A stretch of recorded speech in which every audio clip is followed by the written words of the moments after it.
ଆମର ବାଂଲାଦେଶୀ ଆଉ ରୋହିଙ୍ଗ୍ୟା ଅନୁପ୍ରବେଶକାରୀଙ୍କ ଚେକିଂ ଏଇଟା ଆରମ୍ଭ ହେଲାଣି ଗତ ମାସରୁ ଆରମ୍ଭ କରୁଛୁ। ଆକ୍ଚୁଆଲି ଆମେ ଆଗରୁ ବି ଆରମ୍ଭ ହୋଇଥିଲା, ମଝିରେ ଟିକେ ଲ ଆଣ୍ଡ ଅର୍ଡ଼ର ପାଇଁ ବନ୍ଦ ଥିଲା। ଗତ ମାସରୁ ଆମେ ଜୋରଦାର ଆରମ୍ଭ କରୁଛୁ।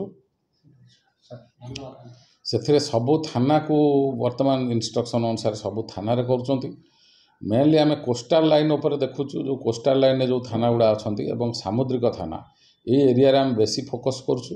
ଅନ୍ୟ ଥାନାମାନଙ୍କରୁ ଆମର ଯେଉଁମାନେ ସବୁ ଫେରି କରିବା ପାଇଁ ଆସିଛନ୍ତି କିମ୍ବା ବିଭିନ୍ନ ପ୍ରକାର ଯେଉଁ ପକ୍କା କାମ କରିବାକୁ ଯେଉଁ ମିସ୍ତ୍ରୀମାନେ ଆସୁଛନ୍ତି ଏମାନଙ୍କୁ ଆମେ ପ୍ରପରଲି ଭେରିଫାଏ କରୁଛୁ। ଆମର ଏଠି ଗୋଟେ ନାଇଟ୍ ସେଲ୍ଟର ସେଣ୍ଟର ଭୁବନେଶ୍ୱରରେ ନାଇଁ ଆମର ଭଦ୍ରକରେ ଅଛି।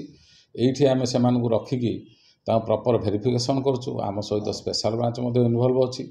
ତେଣୁ ସମସ୍ତେ ଆମେ ଚେଷ୍ଟା କରୁଛୁ ଯେଉଁମାନେ ପ୍ରକୃତରେ ବାଂଲାଦେଶୀ ଅନୁପ୍ରବେଶକାରୀ ସେମାନଙ୍କୁ ଚିହ୍ନଟ କରିବୁ ଏବଂ ତାପର ପ୍ରକ୍ରିୟାରେ ସେମାନଙ୍କୁ ଏଠୁ ଡିପୋର୍ଟେସନ୍ କରାଯିବ।